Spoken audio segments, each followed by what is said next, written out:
Hey guys, tonight we're slipping into the muddy boots of someone living right next to a medieval castle, where stone walls loom over your tiny hut like a nosy neighbor who never sleeps. Picture it. You wake to the clang of blacksmiths, the whinny of horses, and the faint stench of yesterday's moat muck wafting through your window. Life here is gritty, loud, and honestly, you probably won't survive this without a strong stomach for chaos. So before you get comfortable, take a moment to like the video and subscribe, but only if you genuinely enjoy what I do here. Drop a comment with your location and local time. I love knowing where you're drifting off from. Now, dim the lights, maybe turn on a fan for that soft background hum, and let's ease into tonight's journey together. You're up before dawn, because sleeping in isn't a thing when the castle's roosters don't respect personal space.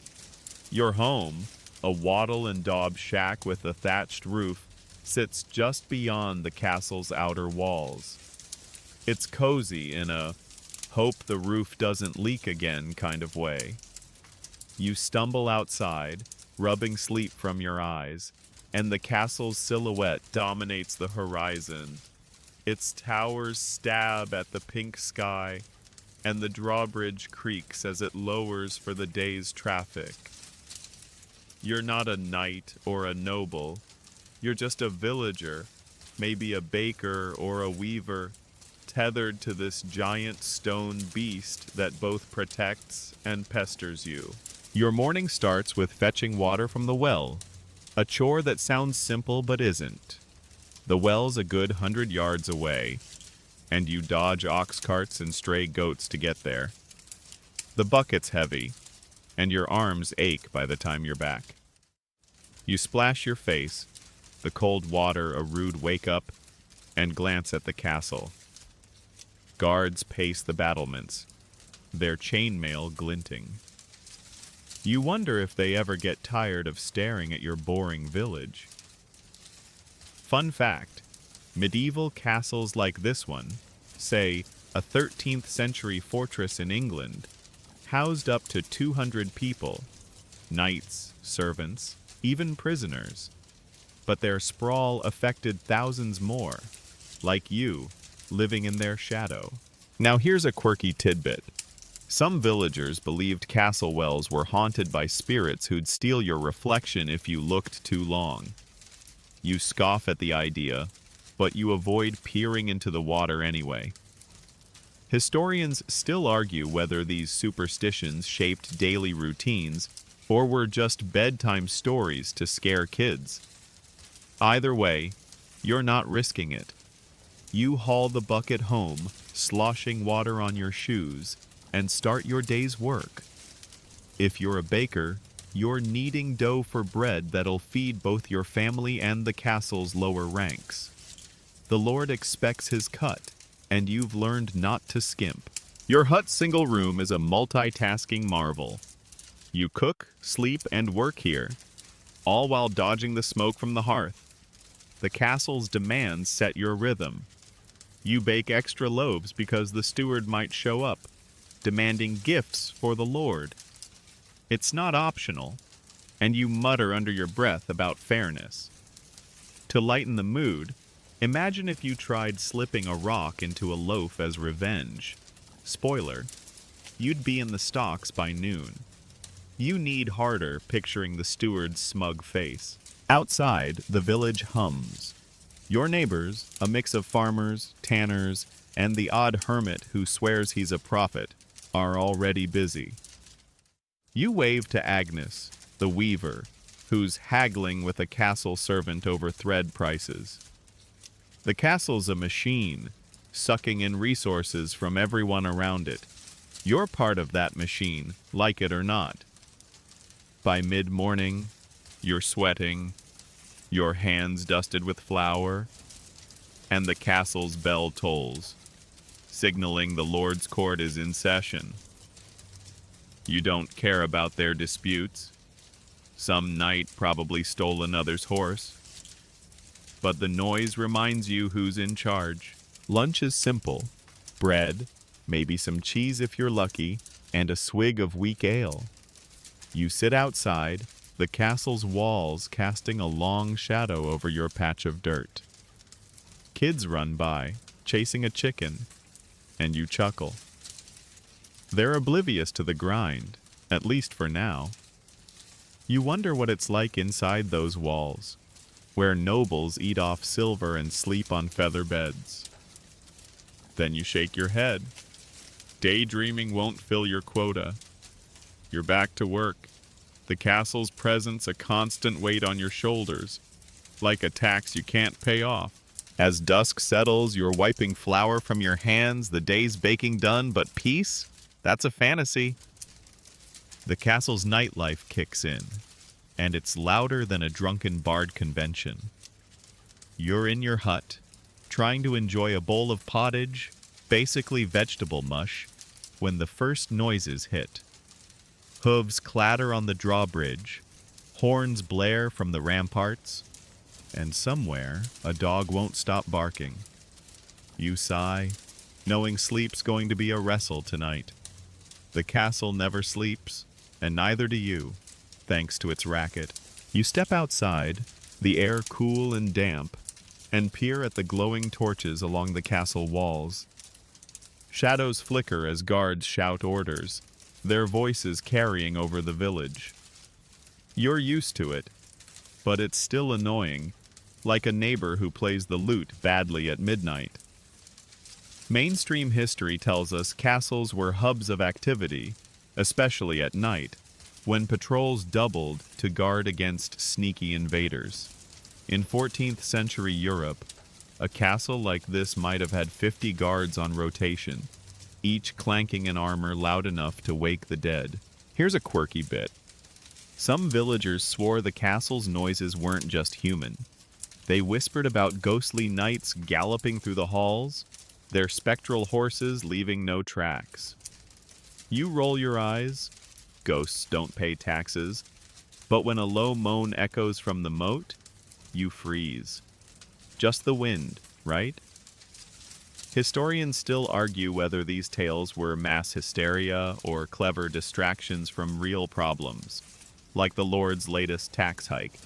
You're not sure, but you double-check your door's latch before bed. Back inside, you stoke the hearth. The fire's crackle, your only defense against the castle's symphony. You're curled on a straw mattress, a thin blanket barely keeping the chill out, when a cheer erupts from the castle. Probably a late-night feast, the nobles guzzling wine while you're stuck with watery ale. You mutter a joke to yourself. If I scream loud enough, maybe they'll invite me. Fat chance. The noise ebbs, then spikes again. Someone's singing, off-key and enthusiastic. You pull the blanket over your head, but it's useless. You try counting sheep, but they keep morphing into armored knights in your head. The castle's presence is a constant hum, like living next to a beehive. You wonder how the nobles sleep through this. Maybe their walls are thicker, or maybe they're just drunk. You chuckle, imagining a lord snoring through a siege. The thought's comforting, but it doesn't drown out the clatter of a cart rolling past your hut, probably delivering late-night supplies to the castle kitchen. By now, your eyes are heavy, but every creak of your roof makes you flinch. Was that a footstep? A rat? Or just the castle's endless chaos seeping into your dreams? You're not paranoid, but living here makes you jumpy. You remember old Tom, the village storyteller, claiming the castle's moat was dug by cursed souls who still wail at night. You laughed it off then, but now, with the wind howling, it's less funny. You whisper a quick prayer, just in case. The noise shifts, less shouting, more rhythmic thuds. Maybe the blacksmith's working late, forging swords for some lord's ego trip. You picture him, sweaty and cursing, and feel a flicker of solidarity. At least you're not the only one awake. You roll over, the straw poking your ribs, and try to focus on the fire's dying glow. It's hypnotic, almost enough to pull you under, but then a horn blasts again. You groan. If you ever meet that trumpeter, you're hiding his horn in the moat. Eventually, the sounds blur into a weird lullaby.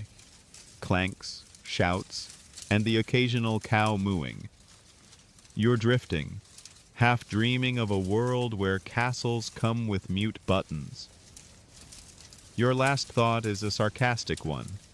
Maybe tomorrow you'll sleep through the dawn bell. Sure, and maybe the Lord will pay you taxes. The castle's noise fades, or maybe you're just too tired to care, and you slip into a restless sleep, the stone giant next door still humming its sleepless tune. The sun's barely up, but you're already trudging toward the market square, a sack of bread slung over your shoulder.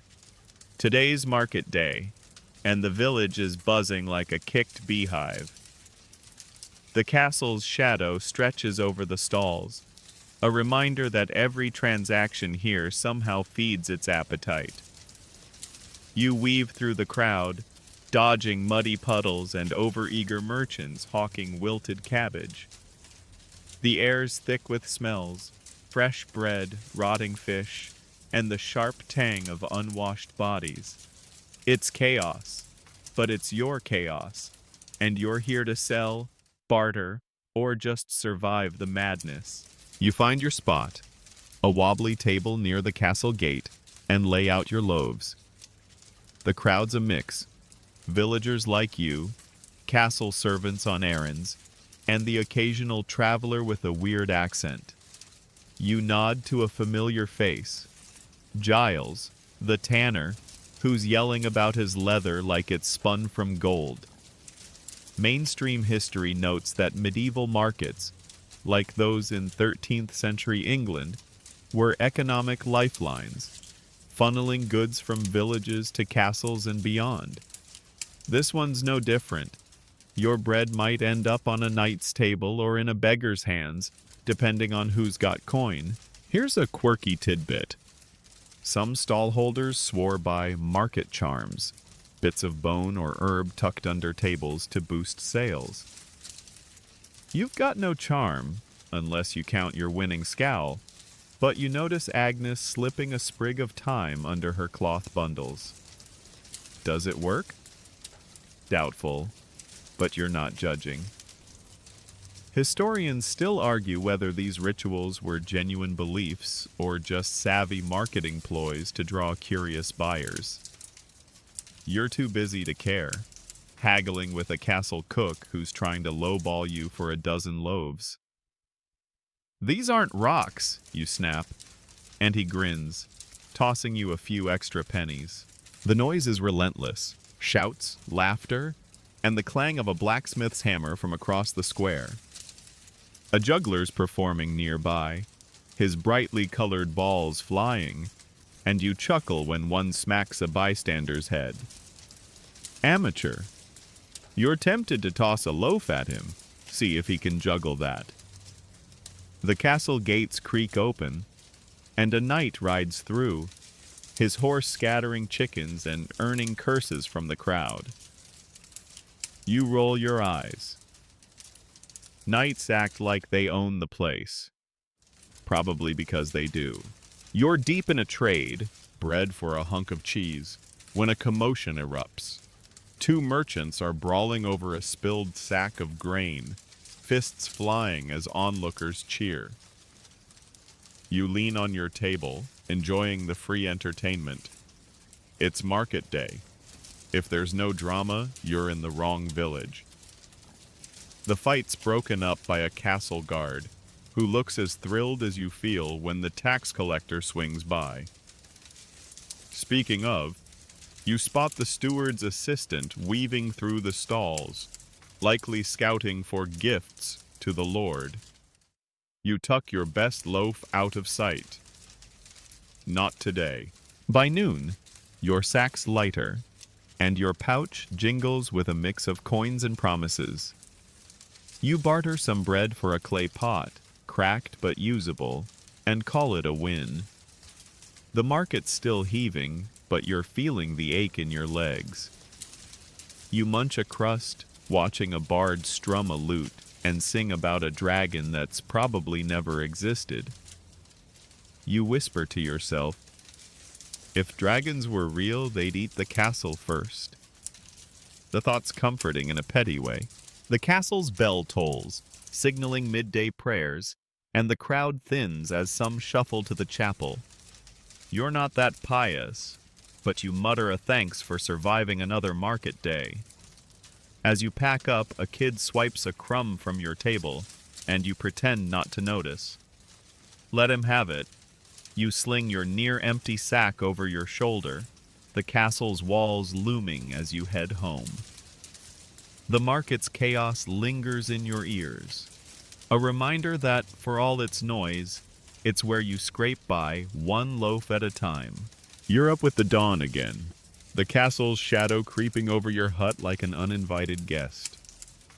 Today's no market day.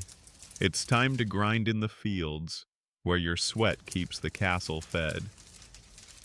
You grab a sickle and head out, the air crisp and the ground damp under your worn shoes. The fields stretch beyond the village, golden with barley and rye, but they're not yours. You're just a peasant, working land that belongs to the Lord. Every stalk you cut is a silent tribute to the stone giant looming nearby. You join a cluster of villagers all bent over, hacking at crops under the watchful eye of the reeve, the Lord's overseer. He's got a face like a sour apple and a knack for spotting slackers. You keep your head down, slicing stalks with a rhythm that's almost meditative. Mainstream history tells us medieval peasants worked these fields for up to 12 hours a day, producing surplus crops that castles relied on to feed their garrisons. A single castle could demand hundreds of bushels a year, and you're part of that machine, whether you like it or not. Here's a quirky tidbit. Some peasants believed planting during a full moon made crops grow faster, a trick passed down by grandmothers who swore by it. You're skeptical, moon or no moon, the Reeves whip doesn't care. But you notice old Meg muttering lunar prayers over her patch. Does it work? Probably not, but it's better than arguing with her. Historians still argue whether these practices were rooted in pagan holdovers or just desperate hopes for better yields. You don't have time to ponder, your back screaming and the sun's climbing. The work's brutal, your hands blistered and your tunic soaked with sweat. You pause to swig water from a shared jug, warm and tasting faintly of dirt. A kid nearby, barely 10, is hauling sheaves, his face grim. You toss him a weak smile, remembering when you were that small, thinking the fields would break you. Joke's on you. They still might. You mutter, "At least the Lord's eating well." And a neighbor chuckles, nodding toward the castle, where smoke rises from the kitchens. The reeve barks, and you're back at it, the sickle's weight dragging your arms. You glance at the castle, its walls a gray smudge through the heat haze. It's a paradox. Those walls protect you from raiders, but they also chain you to this grind. You imagine sneaking a single loaf from the Lord's table, just one, warm and soft, not the coarse stuff you choke down. Then you laugh. Try that, and you'd be threshing barley in the dungeon. By noon the field's a sea of bent backs, the air humming with grumbles and the rustle of stalks. A hawk circles overhead, and you envy its freedom. You're tied to this land, your life measured in harvests. The reeve rides by, his horse kicking up dust, and you resist the urge to, accidentally, nick his stirrup. Instead, you keep cutting, each swing a small defiance. You remember that haunted well from your water fetching days? You half wish it'd scare the reeve off, but no luck. Lunch is a quick break under a tree. Bread, an onion, and a story from a neighbor about a cow that wandered into the castle moat. You laugh, picturing the guards fishing it out. It's a rare moment of lightness, but the reeve's whistle cuts it short. Back to work. The afternoon drags, your body aching, but you push through. The castle's bell tolls, signaling the end of the day, and you straighten, wincing. You've earned your rest, but the fields will call again tomorrow. As you trudge home, the castle's silhouette looms, its towers indifferent to your blisters. You're bone-tired, but there's a stubborn pride in your work. You fed the beast today, and you're still standing. You whisper a sarcastic, "You're welcome, Lord," to the empty air, then head inside, ready to collapse before the castle's noisy night wakes you again. The day's work is done, and you're back in your hut, the familiar creak of the door a small comfort. But tonight, there's a different hum in the air. Not the usual castle clamor, but whispers of something secretive. You've heard rumors about hidden passages beneath the castle, tunnels snaking through the earth like veins. Curiosity pulls you outside, the moon casting a pale glow over the village. You're not supposed to snoop, but the castle's mysteries are too tempting, like a locked box begging to be pried open. You slip past sleeping huts, keeping to the shadows. The castle's walls loom, their stones seeming to watch you.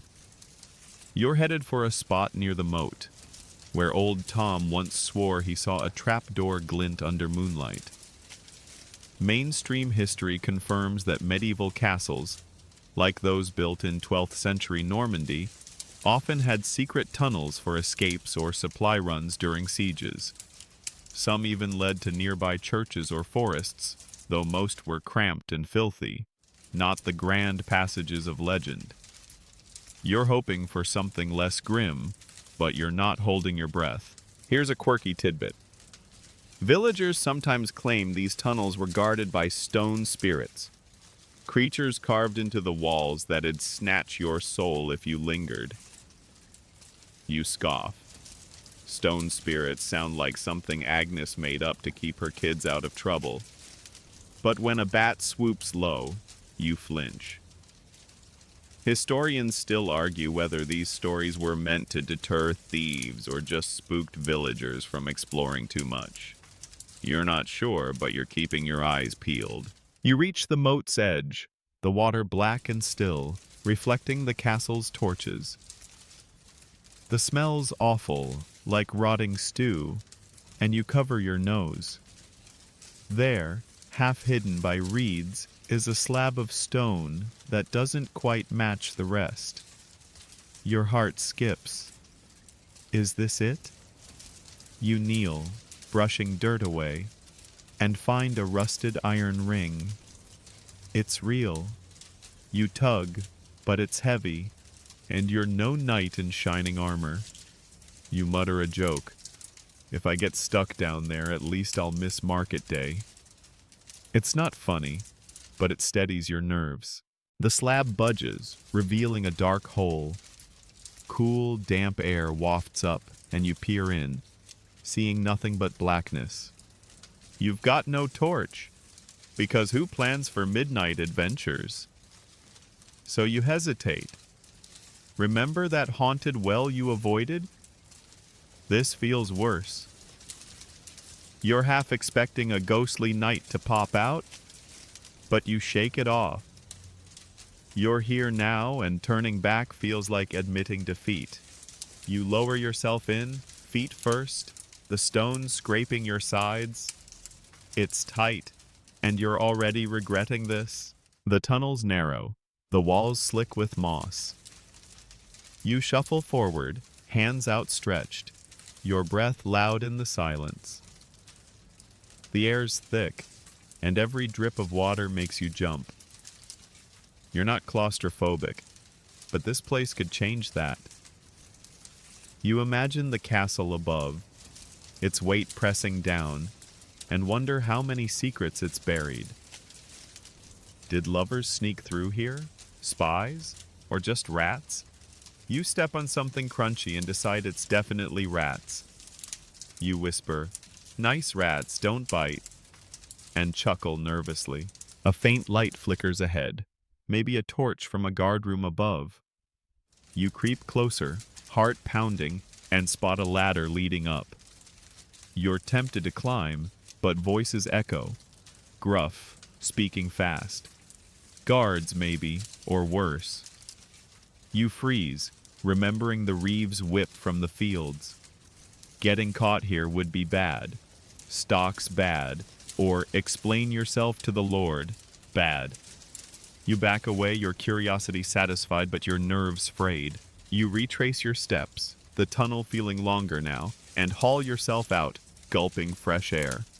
The slab's back in place by the time you're stumbling home, the castle's silhouette unmoved. You're not sure what you found, adventure, or just a dumb way to risk your neck, but it's yours. You collapse onto your straw mattress, the castle's secrets safe for now, and drift off, dreaming of tunnels that lead somewhere better. You're stirring pottage over the hearth, the familiar tang of onions and barley filling your hut, when you catch a whiff of something richer, roasted meat, maybe venison, drifting from the castle. Your stomach growls. It's no secret the nobles up there feast while you scrape by. And today, that contrast stings sharper than usual. You're used to your plain meals, but the thought of their tables, laden with dishes you can't even name, makes your spoon pause. Life next to the castle means living in the gap between their plenty and your want. You sit on your creaky stool, spooning pottage, and imagine the great hall, long tables, flickering candles, and lords laughing over goblets of wine. Mainstream history tells us medieval feasts were displays of power, especially in 13th century castles, where a single banquet could feed hundreds and cost more than your village's yearly output. They'd serve swan, peacock, even whole boars, while you're lucky to get a scrap of salted pork. You chew slowly, the pottage bland but warm, and wonder if the nobles ever choke on their greed. Here's a quirky tidbit. Some castle cooks used mock dishes to impress guests. Think bread shaped like a fish or broth dyed blue with herbs. You snort, imagining biting into a fake trout. Wasteful, but kind of hilarious. Historians still argue whether these culinary tricks were about creativity or just showing off to rival lords. You don't care much. You'd settle for real fish, blue or not. You glance at your bowl, half empty, and sigh. At least pottage fills the hole, even if it doesn't spark joy. Outside, a cart rumbles by, likely hauling leftovers from the castle's latest bash. You've seen servants toss scraps to pigs while you ration crumbs. Once you bartered a loaf for a bone with a bit of meat still on it. Best meal of the year. You lean back, smirking at the memory, and mutter, "If I ever get invited to a feast, I'm bringing a sack." Fat chance. But dreaming's free. The castle's glow lights up the night, and you picture the hall's chaos. Spilled wine, bawdy songs, maybe a dog stealing a roast. Your own meals are a group effort. Your neighbor Agnes sometimes shares her turnips, and you trade her bread when you can. It's not much, but it's community, something the castle folk probably don't get. You remember that market day brawl? People fight, but they also share. Up there, you bet knights stab each other over the last pheasant leg. You chuckle, imagining a lord in fancy robes wrestling for pie. It's a petty comfort, but you'll take it. The hunger's not just for food. You crave the ease those walls promise. Feather beds, warm hearths, no reeve barking at you. But you know the truth. Plenty comes with strings. The Lord's favor is a leash, and you'd rather gnaw pottage in freedom than bow for scraps. Still, when your stomach rumbles again, you waver. You recall that tunnel you explored, wondering if it led to the castle kitchens. Tempting, but you're not that desperate. Yet. By evening, you're cleaning up, the fire low. You're tired, not just from work, but from wanting. The castle's feasts are a taunt, a reminder of the gap you'll never cross. You step outside, the air cool, and spot a shooting star. You wish, half joking, for a single noble-sized meal. And no blue broth, you add, grinning. The castle's lights flicker, indifferent, and you head back in. Your pottage pot's empty, but you're still here, stubborn as ever. You lie on your straw mattress, the castle's faint music, lutes, maybe, drifting over. It's mocking, but also oddly soothing, like a lullaby from a world you'll never touch. You close your eyes, the hunger dulling, and let the sounds carry you. Tomorrow's another day of pottage, but for now, you dream of tables groaning under weight, and you're at the head, taking the biggest bite. The air's turned thick with dread today, and it's not just the usual castle noise keeping you on edge. You're in your hut, patching a hole in your cloak, when a low rumble shakes the ground. Horns blare from the castle, sharp and urgent, and your heart sinks. Siege. You've heard stories, raiders, rival lords, or worse, but now it's real. You drop the needle and rush outside, where villagers are already scrambling, faces pale.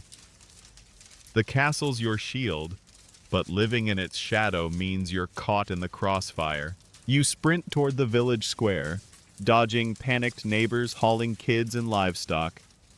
The castle's drawbridge is up, its gates sealed tight, leaving you outside with the rest of the rabble. Smoke rises in the distance, and you spot banners, red and black, not the Lord's colors.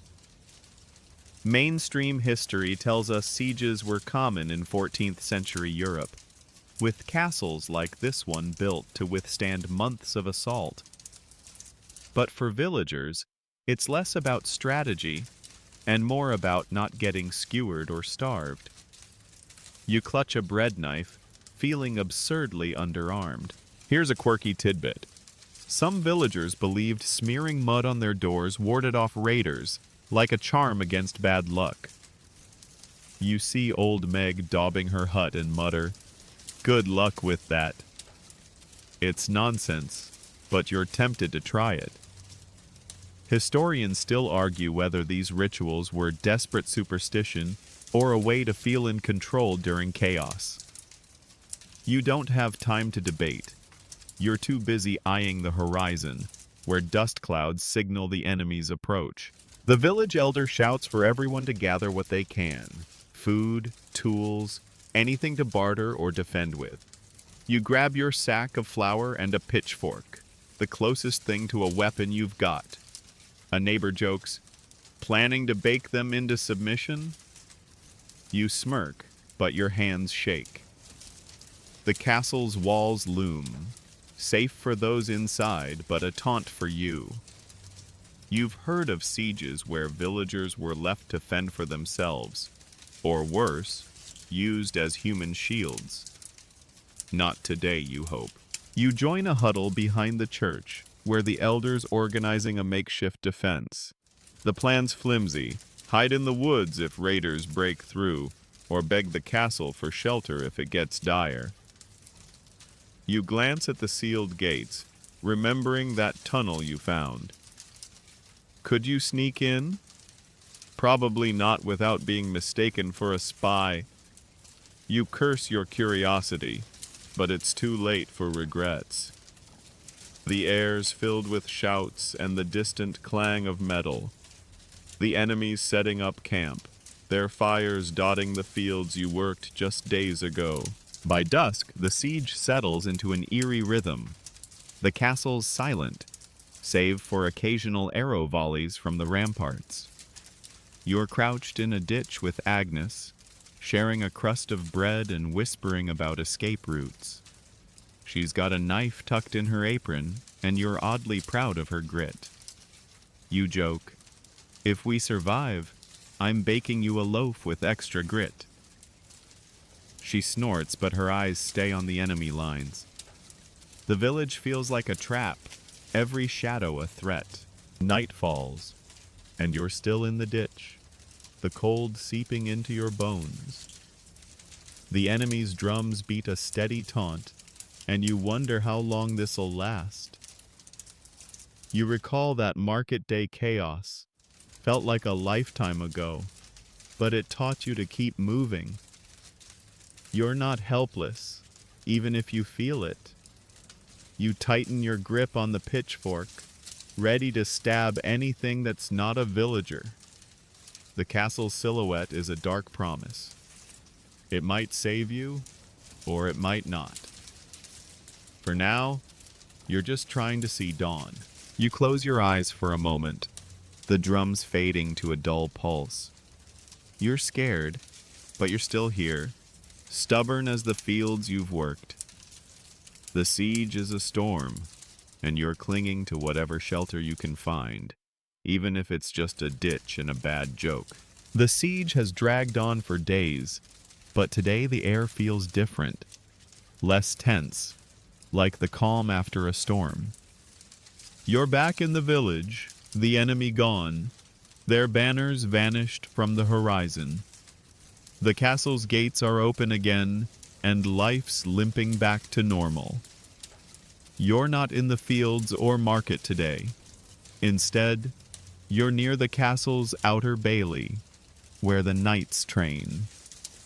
Their clanging swords and thundering hooves are a spectacle, and you've paused your chores to watch, leaning on a fence with a mix of awe and sarcasm. These are the castle's muscle, and you're just close enough to feel the ground shake. You squint as two knights spar, their armor flashing in the sun. Dust swirls, and their grunts carry over the crowd of villagers gawking like you. Mainstream history tells us knight training was grueling, especially in 13th century Europe, where men started as squires at age 7, learning to fight, ride, and not cry when bashed by a lance.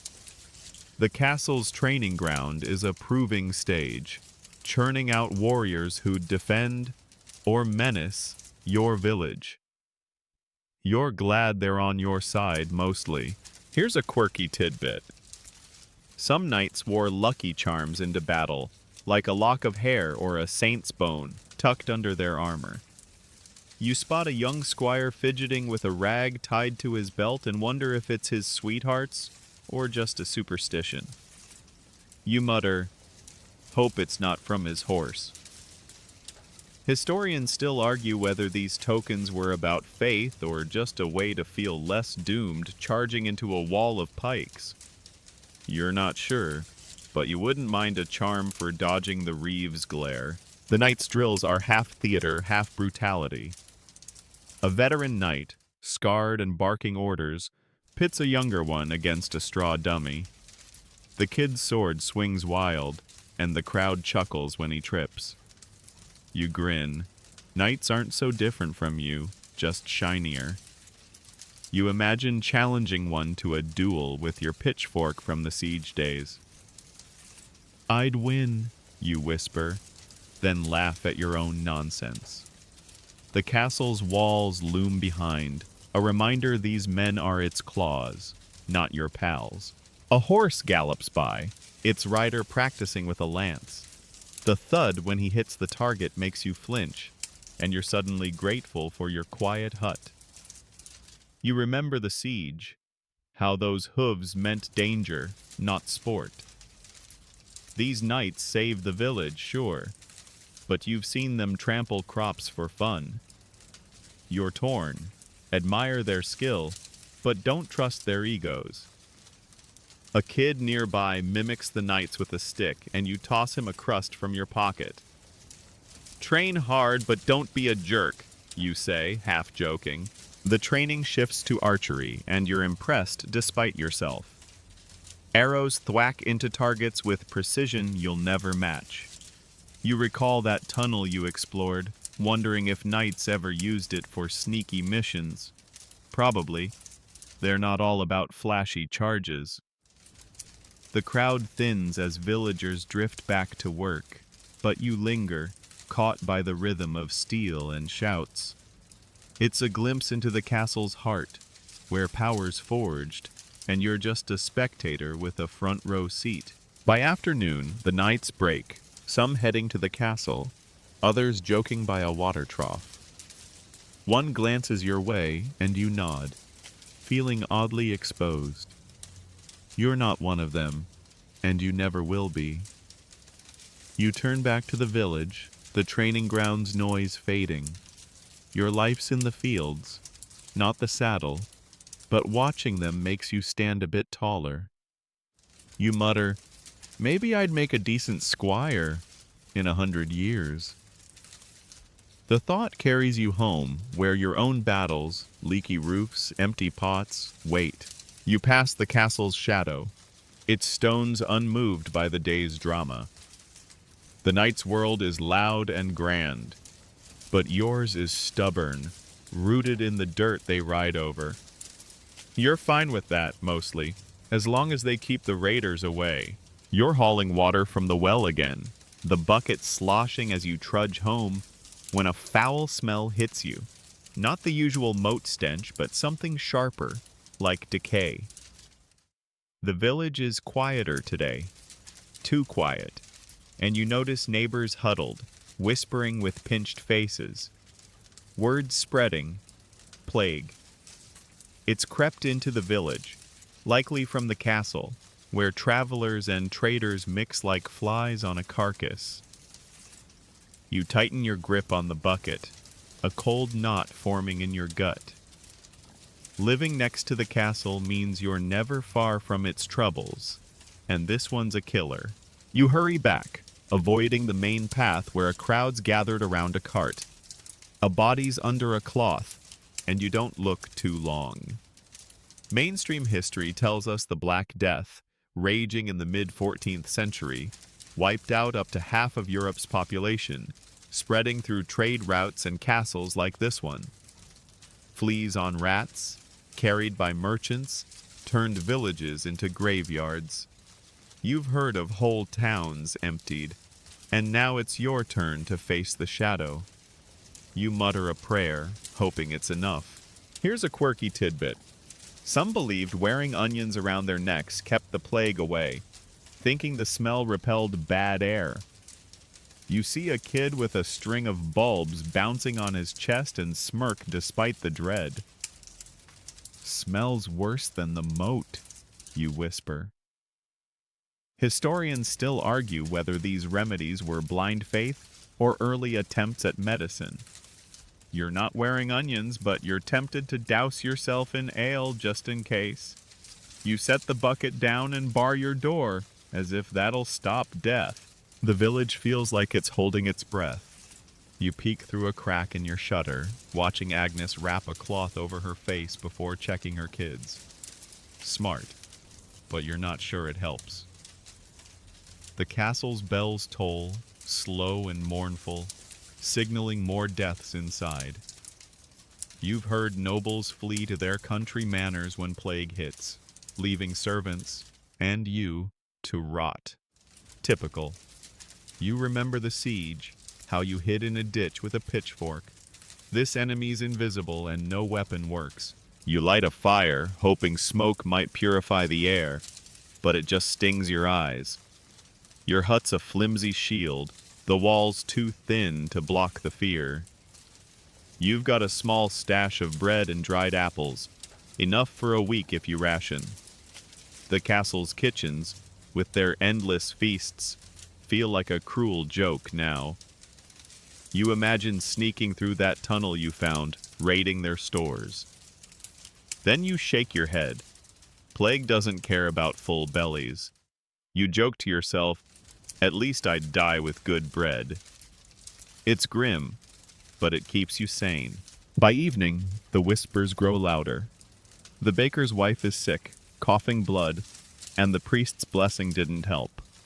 You've seen death before, hunger, cold, a bad fall. But this is different. It's fast, and it's everywhere. You recall that market day chaos, how you bartered for a cracked pot.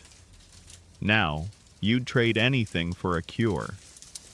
The village elders talking quarantine, but the castle's silent, its gates half closed. You wonder if the knights you watched training are dropping too, their armor no match for fleas. You lie on your mattress, the fire's glow fading. The air's heavy, and every cough from a neighbor makes you flinch. You're not sick yet, but you feel the weight of it, like the castle's shadow at dawn. You mutter, "If I survive, I'm moving to a desert." A weak laugh escapes, but it's something. You close your eyes, trying to ignore the bells, the whispers, the smell. Sleep's a small rebellion, a way to steal peace from a world unraveling. The plague's here, and you're just a villager, no hero, no noble. But you're stubborn, like the fields you've worked, like the bread you've baked. You'll face tomorrow, onion necklace or not, and hope the castle's curse doesn't claim you first. Winter's clamped down hard, and you're hunched in your hut, breath fogging in the dim light. The fire's pitiful, barely coaxing warmth from damp wood, and the castle's shadow feels heavier under the gray sky. You're wrapped in every scrap of cloth you own, but the cold sneaks through, biting your fingers and toes. Outside, the village is hushed, snow blanketing the paths you trudged during market days. The castle looms, its walls frosted but unyielding, while you fight to keep the chill from claiming you. You're mending a torn blanket, your hands stiff when you hear the crunch of boots. A neighbor, bundled like a walking haystack, drops off a small bundle of kindling. Bless Agnes and her soft heart. You nod thanks, too cold to chat. Mainstream history tells us medieval winters were brutal, especially for peasants in 13th century Europe, where temperatures could drop below freezing for weeks, and castles hoarded fuel and food. You're lucky to have a fire at all. Some winters, villagers burned their furniture to survive. You eye your wobbly stool, tempted. Here's a quirky tidbit. Some believed rubbing goose fat on their feet kept frostbite at bay, swearing it warmed them like a second skin. You wrinkle your nose. Goose fat smells like regret. But you've slathered worse, like that time you tried Meg's onion cure during the plague. Historians still argue whether these remedies were practical or just placebo for desperate souls. You're not smearing fat today, but you're dreaming of the castle's roaring hearths, where nobles probably toast their toes while you shiver. The day's work is survival. You check your food stash, a half sack of barley, some shriveled turnips, and bread hard as a brick. You soak a crust in weak broth, chewing slowly to trick your stomach. The castle's kitchens are churning out hot stews, no doubt, but you're not holding your breath for an invite. You mutter a joke. If I sneak in, I'll trade my soul for a bowl. You chuckle, but the cold makes it sound hollow. You remember the tunnel you found. Maybe it leads to warmth, but you're not that reckless. Yet, outside the wind howls, rattling your shutters. You've heard of winters so bad the moat froze, letting wolves prowl closer. You glance at the door, half expecting a howl, but it's just the storm. The village is a ghost town. Neighbors huddle indoors, and even the Reeves stopped his rounds.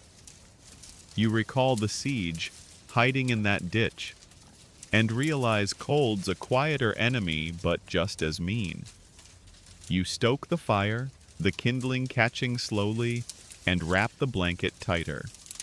It's patched, but it's yours. By evening, you're stirring pottage, the same old mush, but it's hot, and that's a victory.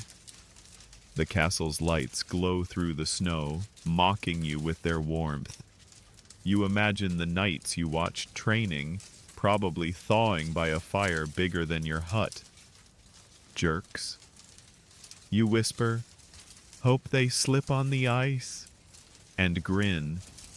It's petty, but it fuels you. You're stubborn, like the fields buried under snow, like the bread you baked through plague and siege. Winter can't break you. Not yet. You lie down, the straw mattress crackling under you. The fire's down to embers, but you're too tired to care. The castle's bells toll, muffled by the storm, and you wonder if they're ringing for warmth or just habit. Sleep's calling, and you let it pull you under, dreaming of spring, of fields green again, of a world where the castle's shadow doesn't steal your heat. For now, you're a spark in the dark, holding on until dawn. You're counting the last of your barley grains, each one a grim reminder of how lean things have gotten, when a shadow darkens your doorway. It's the Lord's tax collector, his cloak too fine for the muddy village paths. He's here for the castle's cut, coin, crops, or whatever you've got left after winter's bite. You stifle a groan, knowing this visit's been looming like a storm cloud. Living next to the castle means you're never free of its demands, and today, those demands have a face and a ledger. You step outside, the air sharp with frost, and face the collector. He's got a smirk that makes you want to accidentally spill your pottage on his boots. Mainstream history tells us medieval taxes were crushing, especially in 14th century England, where lords could claim up to a third of a peasant's harvest, plus extra levies for war or castle repairs. Your village feeds the castle's garrison, its feasts, its everything, and you're expected to smile while handing it over. You don't smile. Here's a quirky tidbit. Some villagers hid their best goods in hollowed-out logs or under floorboards, swearing the Lord's men never checked. You've never tried it. Too risky. But you eye your barley sack, wondering if you could have stashed a handful. Historians still argue whether this petty rebellion was widespread or just tall tales to cheer the downtrodden. You're not feeling cheered. The collector's tapping his quill, waiting. You mutter a joke under your breath. "Maybe I'll pay in snow." He doesn't laugh. You lead him to your tiny storage nook, where the barley, a few turnips, and a sad pile of firewood sit. He scribbles in his ledger, unimpressed, and demands coin, too. You've got a few pennies from market day, but handing them over feels like losing a piece of yourself. You remember the siege, how you clutched a pitchfork in a ditch. Same helpless feeling, different enemy. The collector drones about the Lord's generous protection, and you bite your tongue. Protection didn't fill your pot during the plague. He takes his cut. Half your barley, and all but 1 penny. You're left staring at the dwindled pile, your winter stash gutted. The castle's silhouette looms through your window, its towers mocking your empty hands. You imagine storming the great hall, demanding your grains back. Then you chuckle, picturing the knights' faces, probably too busy polishing their lucky charms to care. It's a weak laugh, but it keeps you from smashing something. You're not alone in this. Across the village, neighbors are grumbling, their own stores raided. Agnes slips you a turnip later, her eyes saying she's as fed up as you. You nod thanks, remembering her knife during the siege. You're both survivors, but the Lord's greed tests that daily. You whisper, "One day we'll tax him, in bad pottage."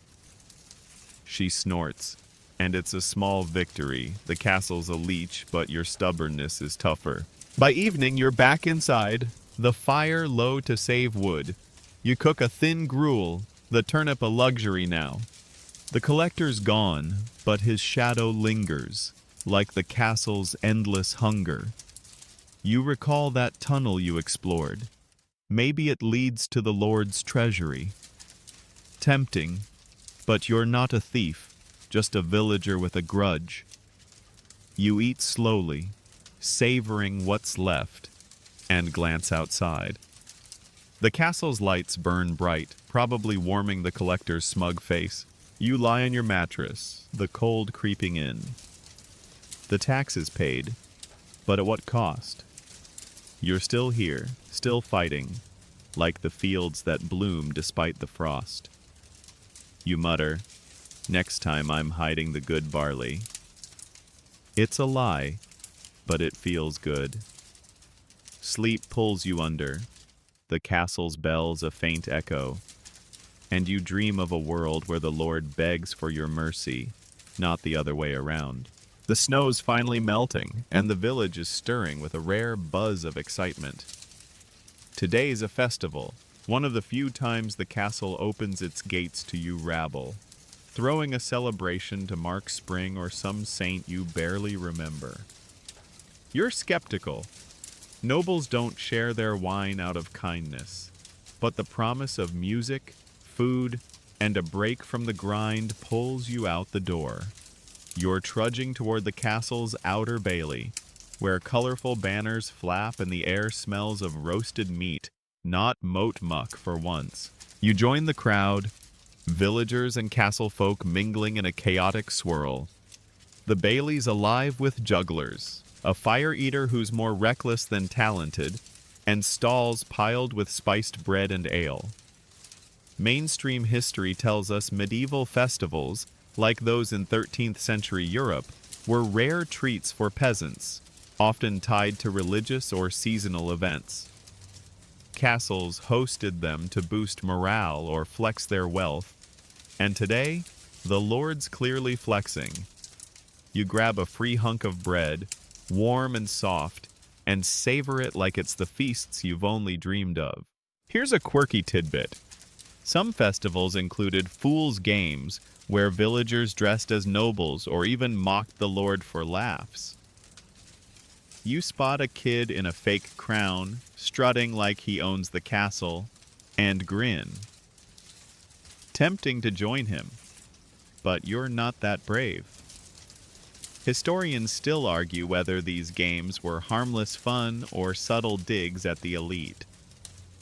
You're leaning toward digs, especially after that tax collector's visit. You mutter, "If I were the fool, I'd tax the Lord's ego." The music's loud, lutes, drums, and a piper who's either genius or tone deaf. You weave through dancers, dodging flailing elbows, and spot Agnes twirling with a castle servant. Good for her. You're content watching, nibbling your bread, until a juggler tosses an apple your way. You catch it, earning cheers, and toss it back, feeling lighter than you have in months. You joke to a neighbor, "If juggling's this easy, I'm quitting the fields." He laughs, and for a moment the castle's shadow doesn't feel so heavy. The Lord makes an appearance, perched on a platform, his robes screaming wealth. He waves, and the crowd cheers. Some genuinely, others because it's expected. You clap, but your heart's not in it. You remember the siege, the plague, the taxes. This festival's a shiny distraction, not forgiveness. Still, you're here, And the ale's free, so you grab a cup. It's stronger than your usual swill, and you sip slowly, the warmth spreading. You recall that tunnel you found. Imagine sneaking in now, swiping a whole barrel. Nah, you're not risking the stocks for a hangover. A mock joust starts, with squires play-fighting in wooden armor. The crowd roars as one topples, and you chuckle, thinking of the real nights you watched training. These kids are all heart, no skill, and it's oddly endearing. You lean against a cart, the ale loosening your thoughts. The festival's a rare gift, a day where you're not just a cog in the castle's machine. You spot the kid with the fake crown again, now leading a conga line of giggling villagers. You whisper, "Long live the fool," and raise your cup. As dusk falls, torches light the bailey, and the party grows rowdier. You're full, a little tipsy, and almost happy. The castle's walls glow, less menacing tonight, but you know tomorrow's back to the grind. For now, you let the music carry you, dancing a clumsy step with a stranger. The festival's a fleeting joy, like a warm day in winter, and you're soaking it up, stubborn as ever, ready to face the castle's shadow when the banners come down. The festival's glow has faded, and you're back to your usual grind, hauling firewood through the village under a drizzly sky. But there's a new edge in the air today. Whispers, sharp and nervous, passing between neighbors like a bad cold. You overhear Agnes muttering about witches as she hurries by, her eyes darting to the castle. Rumors of witchcraft are spreading, and in a village this close to the castle's watchful towers, that's no idle gossip. You tighten your grip on the wood, unease settling in like damp in your bones. You drop the firewood at your hut and linger outside, catching snippets from passers-by. Someone claims a castle servant saw a woman cursing the moat, making it bubble. You roll your eyes, probably just bad stew, but the fear's real. Mainstream history tells us witch hunts spiked in medieval Europe, especially in the 14th century, when crop failures or plagues got blamed on maleficium, evil magic. Castles, as centers of power, often fueled these panics, with lords or priests pointing fingers to distract from their own failures. You're not surprised. The lord's taxes feel like sorcery enough. Here's a quirky tidbit. Some villagers swore witches could sour milk just by glaring at a cow. Old Meg's been side-eyeing her neighbor's herd, and now everyone's watching her. You chuckle, muttering, "If looks could curdle, I'd be a witch too." Historians still argue whether these accusations were rooted in misogyny, religious zeal, or just fear of the unknown. You're betting on all three, but you keep that to yourself. Accusations are dangerous, and you're no fool. The village is tense, like it was during the plague. You spot a crowd near the church, the priest ranting about Satan's agents. You stay back, remembering the siege. Fear makes people reckless. The castle's silent, but you've heard of lords ordering trials to cleanse their lands. You picture the knights you watched training, now hunting witches instead of raiders. Great. You joke under your breath, if they're hunting magic, start with the tax collector's math. It's grim, but it steadies you. By afternoon, the rumors solidify. A woman, a castle washerwoman, is accused. You don't know her well, but she's got a sharp tongue, which is apparently a crime now. You pass the square where a makeshift pyre's being built. Your stomach twists. You've seen death, plague, winter, but this feels wrong, like the village turning on itself. You recall that tunnel you explored. Maybe she could hide there. Then you shake your head. Helping's a risk, and you've got your own neck to protect. Still, you hesitate, hating yourself a little. You're chopping wood later when Agnes stops by, her face pale. She says the washerwoman's being questioned in the castle, probably not gently.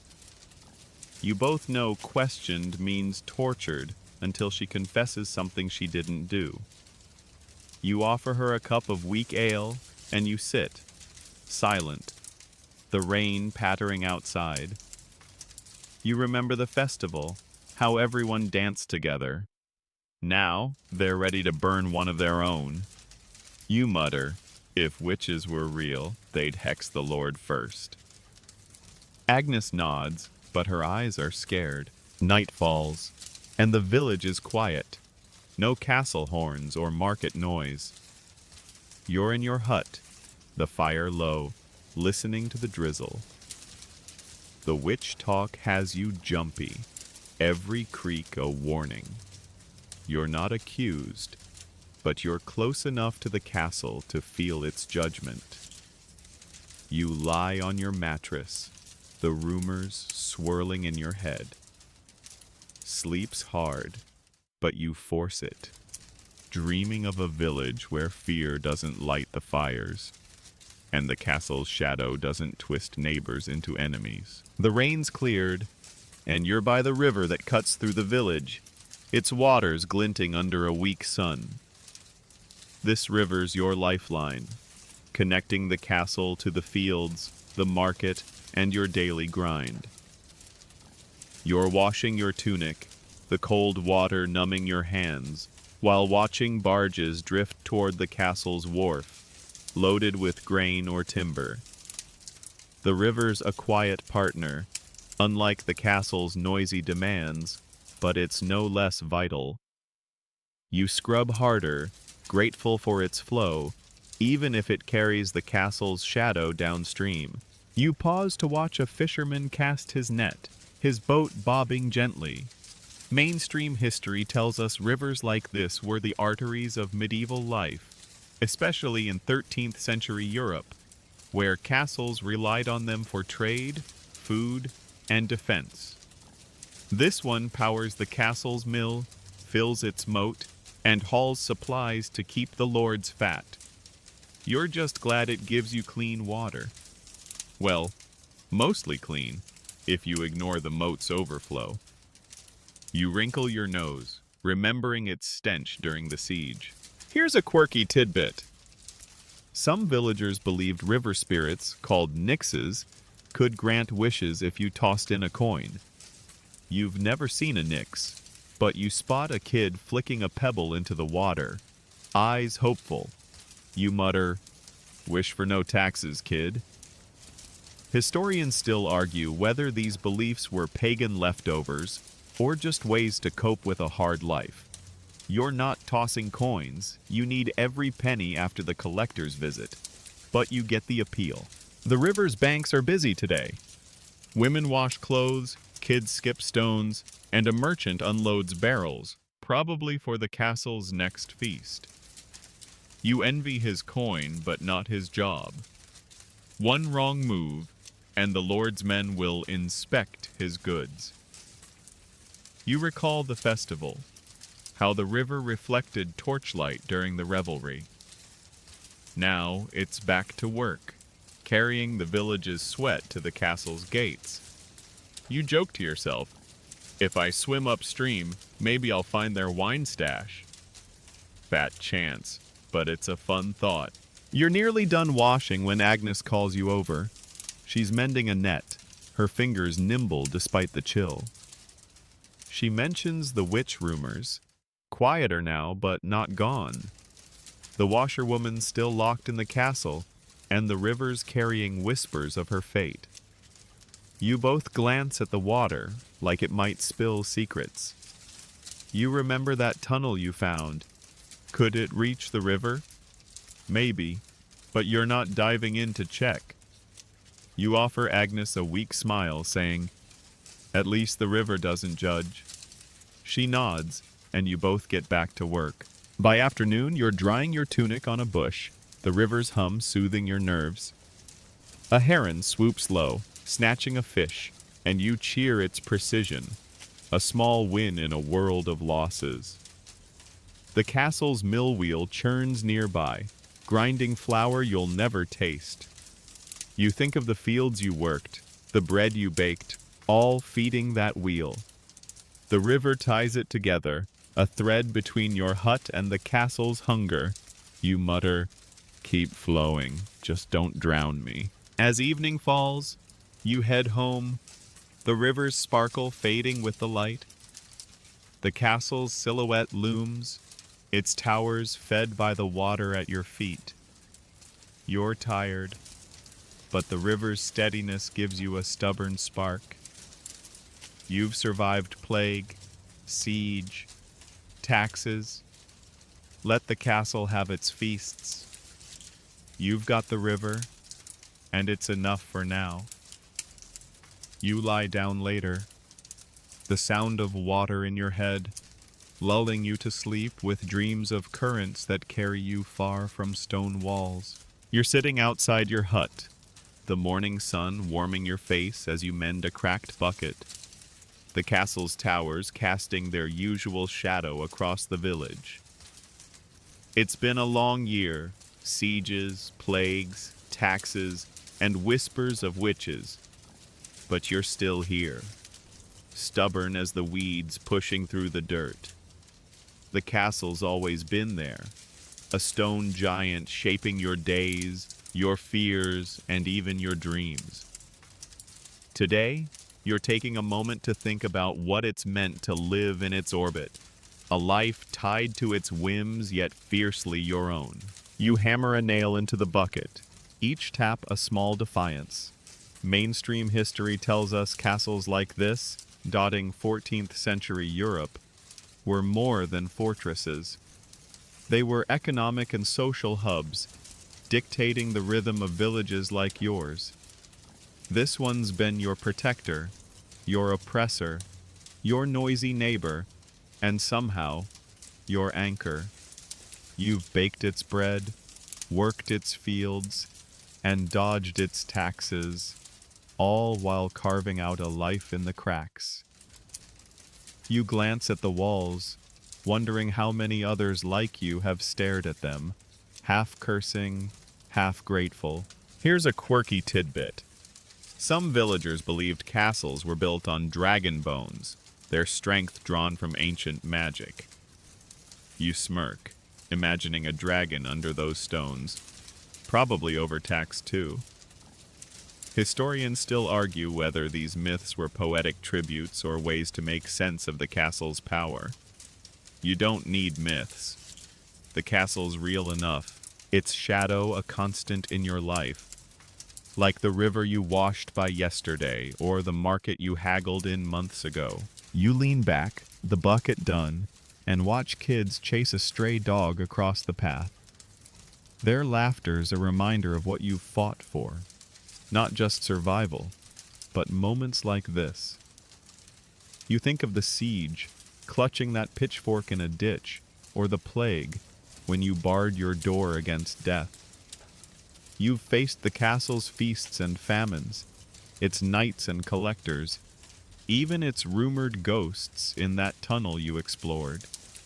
Each scar's a story, and you're still writing yours. You mutter a joke. If the castle falls, I'm claiming the moat. It's absurd, but it feels right. The village hums around you, Agnes weaving, the baker's oven smoking, life grinding on. The castle's bells toll, calling the Lord's court, but you're not listening. You've learned to live with its noise, its greed, its protection. You remember the festival, dancing under torches, and the river's quiet flow, tying you to this place. The castle's shaped you, but it hasn't broken you. You're tougher than the taxes, fiercer than the winters, and maybe a bit wiser than that kid who tossed pebbles for river spirits. You stand, stretching, and glance at the castle one last time. It's not your home, but it's your story. A giant that looms, but doesn't define you. You've got your hut, your neighbors, your stubborn heart. You whisper, keep your towers, I've got my bucket. It's a small victory, but it's yours. The day's waiting, and you step forward, ready for whatever the castle throws next, knowing you'll outlast its shadow, one patched bucket at a time. Now, let's slow things down, ease you into rest. Picture yourself back in that hut, the fire's embers glowing soft, casting gentle flickers on the walls. The castle's bells are distant, their clang softened by the night, like a far-off lullaby. You're lying on your straw mattress, the blanket pulled close, its weight a quiet comfort. The village is still, the rivers hum a whisper in your dreams, carrying away the day's worries. You're safe here, in this moment, where the castle's shadow can't reach. Feel your breath slow, each one deeper, softer, like waves lapping at a shore. The fields, the market, the taxes, they're tomorrow's story. For now, it's just you, the fire's last crackle, and the stars outside, winking through your window. Let your thoughts drift, light as a leaf on that river, floating toward sleep. You've carried enough today. Let the night hold you, gentle and warm, until morning whispers your name. Sweet dreams.